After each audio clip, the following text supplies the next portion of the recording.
OIC की गजा और Iran पर इसराइली जारहियत की मजम्मत। इसराइली इक़दामात बेलगाम, जारहाना और गैर कानूनी करार। ईरान के अवाम के साथ मुकम्मल यकजहती का इजहार। तुर्क सदर एर्दोगान ने इजलास से खिताब करते हुए कहा कि नेतन्याहू ईरान को अपने दिफा का हक हासिल है।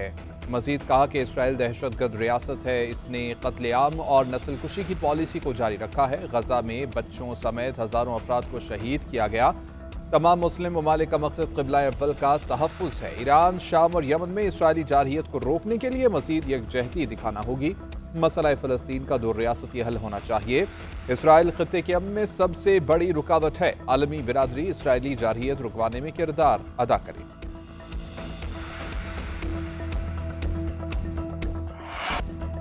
ईरान और गजा में इसराइली जारहियत नाकाबिल कबूल। इसराइल से मुताल्लिक़ ओआईसी के फैसलों पर अमल दरामद होना चाहिए। चेयरमैन ओआईसी हुसैन इब्राहिम ताहा का कहना है कि जंग का खात्मा मुज़ाकरात से ही हो सकता है। कशीदगी का पुरअमन हल तलाश करने की ज़रूरत है। मौजूदा सूरत हाल में उम्मत को मुत्तहिद होना चाहिए। तुर्क वज़ीर ख़ारजा हकान फिदान ने कहा कि इसराइल ईरान पर हमलों के जरिए खित्ते को मुकम्मल तबाही की तरफ लेकर जा रहा है। गजा के लोगों का कत्लेआम किया जा रहा है। फ़लस्तीनियों की नस्लकुशी की फौरी बंदिश होनी चाहिए। इसराइल खित्ते में अदम इस्तेहकाम का सबब बन रहा है। मुसलमान ममालिक को एक होकर दिखाना है, तफर्रक़े में नहीं पड़ना। ईरान में ज़मीनी फौज उतारना आखिरी हल होगा। जंग में शामिल होने या न होने का फैसला 2 हफ्ते में किया जाएगा। अमरीकी सदर ट्रंप की सहाफ़ियों से गुफ्तगू। बोले कि ईरान इसराइल मुज़ाकरात से पहले सीज़ फायर चाहता हूँ। इसराइल के पास इतनी सलाहियत नहीं कि वो ईरान की जौहरी सलाहियत ख़त्म कर सके। मेरे ख्याल में ईरान एटमी क़ुव्वत बनने के करीब था। ईरानी एटमी सलाहियत से मुताल्लिक़ तुलसी कबाड का बयान दुरुस्त नहीं। इसराइल छुप अच्छा जा रहा है, ईरान कम अच्छा जा रहा है। मैं इराक जंग के खिलाफ था, कहा था कि जंग करोगे तो तेल अपने पास रखना। नेटो को इतने अरसे से सपोर्ट कर रहे हैं, अब नेटो हमें सपोर्ट करे। चीन से अच्छे ताल्लुकात हैं, लगता है अमरीका पाक भारत तिजारती मुआहिदा भी कराएगा। रूसी सदर व्लादिमीर पुतिन का ईरान की हिमायत का ऐलान। कहते हैं कि ईरान को पुरअमन मकासद के लिए जौहरी तवानाई के हक का इस्तेमाल का हक हासिल है।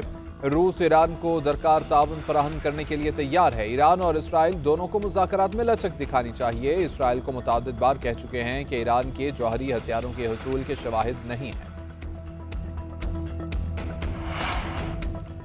इसराइल का ईरानी शहर अस्फहान के करीब न्यूक्लियर साइट पर हमला। मिसाइलों के जखीरे और लॉन्चिंग इंफ्रास्ट्रक्चर मुतासर। ताज़ा हमलों में ईरानी साइंसदान, असीर, तबाह अहलिया समेत शहीद हुए।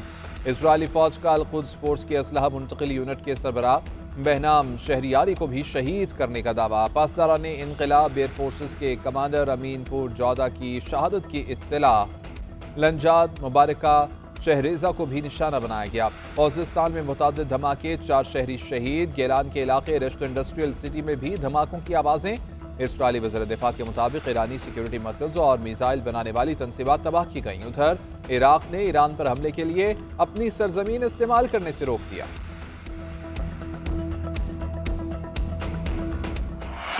ईरान का सुबह सवेरे इसराइल पर एक और हमला। फ़ज़ाई अड्डों, दिफाई तनसीबात और कमांड एंड कंट्रोल सेंटर को निशाना बनाया। जवाबी वार करते हुए 25 बैलिस्टिक मिसाइल्स दागे। तल अबीब, यरूशलेम और हीफा धमाकों से गूंज उठे। तल अबीब इमारत में आतिशज़दगी। डेमोना में एटमी रिएक्टर पर मिसाइल हमला। 20 लड़ाका तैयारों के साथ इसराइल पर बमबारी। हर तरफ आग और धुएं के बादल। बेयरशिवा में टेक्नोलॉजी सेंटर मलगामेट। पासदारान इनक़लाब ने कहा कि जनूबी इसराइल में फौजी मराकज़, दिफाई सनतों, कंट्रोल सेंटर्स और फ़ज़ाई अड्डों को निशाना बनाया गया। हमलों में 136 ड्रोन्स का इस्तेमाल हुआ। न्यूयॉर्क टाइम्स के मुताबिक ईरानी हमले में इसराइली वज़ारत दाखिला की इमारत को भी निशाना बनाया गया।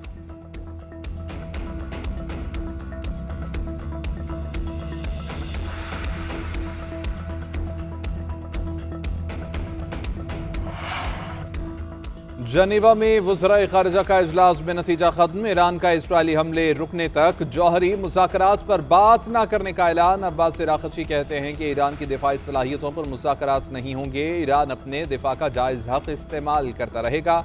एक बार जारहियत बंद हो जाए तो सफारतकारी को मौका देने के लिए तैयार हैं। फ्रांसीसी वज़ीर ख़ारिजा ने कहा कि अस्करी तौर पर ईरान के जौहरी मसले का हल नहीं निकल सकता।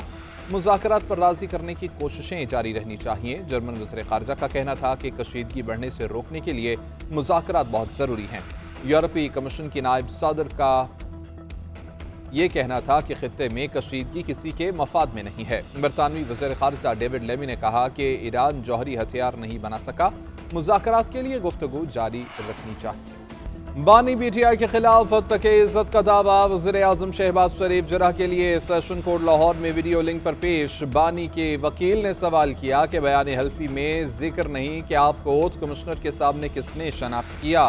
शहबाज शरीफ ने जवाब दिया कि मुझे ओथ कमिश्नर बहैसियत वज़ीर आला पंजाब जानते थे। इन बातों पर पहले ही बहस हो चुकी है। हम सब का वक्त बहुत कीमती है, ऐसी बातों से मजीद वक्त ज़ाया होगा। बहुत सी पेशियाँ हो चुकी, अब तक मोहरों और दस्तखतों के अलावा बात आगे नहीं बढ़ी। अदालत ने रिमार्क्स दिए कि बानी PTI के वकील चाहते हैं कि इसी बहाने आपसे बार बार मुलाकात हो जाती है। वकील ने दावे में लीगल नोटिस में मौजूद न होने का सवाल उठा दिया।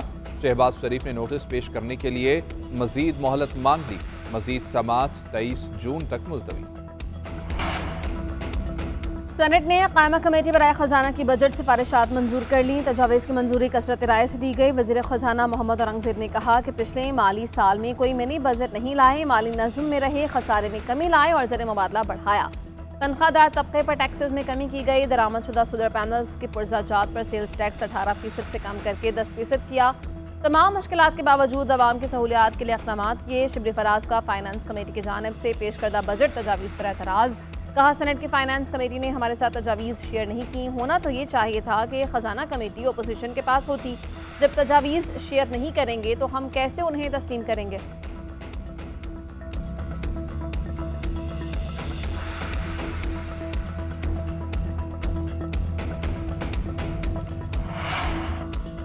तनख्वाहदार तबके के लिए टैक्स स्लैब में दोबारा रद्दोबदल की बाज़ाबिता तौर पर मंजूरी। 6 से 12 लाख रुपए सालाना आमदन पर टैक्स 1% आयद होगा। इससे पहले 2.5% आयद किया गया था। सालाना 1 करोड़ रुपए से ज्यादा पेंशन पर 5% इनकम टैक्स लिया जाएगा। कौमी असम्बली की खजाना कमेटी ने टैक्स तजावीज़ की मंजूरी दे दी। कॉर्पोरेट सेक्टर पर सुपर टैक्स में 8.5% कमी की तजवीज़ मंजूर। ऑनलाइन मार्केट पर सालाना 50 लाख रुपए आमदन पर टैक्स छूट। नॉन फाइलर्स के लिए कैश निकालने की हद 50 से बढ़ाकर 75,000 करने की तजवीज़ मंजूर। यौमिया 75,000 निकलवाने पर 8.8% विद होल्डिंग टैक्स लिया जाएगा।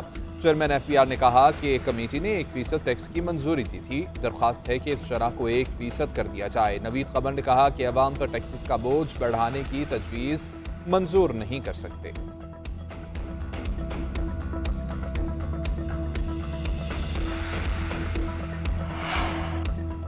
मेयर कराची मुर्तज़ा वहाब ने कराची में बीच रिजॉर्ट का इफ्तिताह कर दिया। कहा, कराची के शहरियों को अब थाईलैंड और मलेशिया जाने की ज़रूरत नहीं, आलमी मयार का रिजॉर्ट यहीं दस्तियाब है। एक छत तले वर्ल्ड क्लास सहूलियात मुहैया की जाएंगी।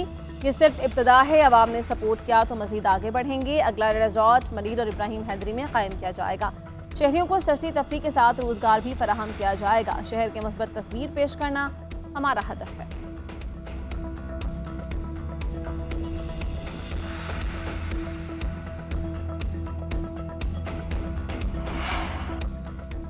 वज़ीर आला पंजाब की क़यादत में दिन रात सूबे के अवाम की खिदमत के लिए कोशां हैं। वज़ीर आला के शुरू किए गए मनसूबे तकमील के मराहिल में हैं। कुछ मुकम्मल हो चुके। पंजाब के तमाम अस्पतालों पर ख़ुसूसी तवज्जो दी जा रही है। वज़ीर इत्तलात पंजाब अस्मा बुखारी का कहना है, महंगाई में कमी लाने में मरियम नवाज का कलीदी किरदार है। गली मोहल्लों के सीवरेज और नकासी के सिस्टम में बेहतरी लेकर आ रहे हैं। पंजाब हुकूमत अवाम के रिलीफ के लिए तमाम इक़दाम उठा रही है।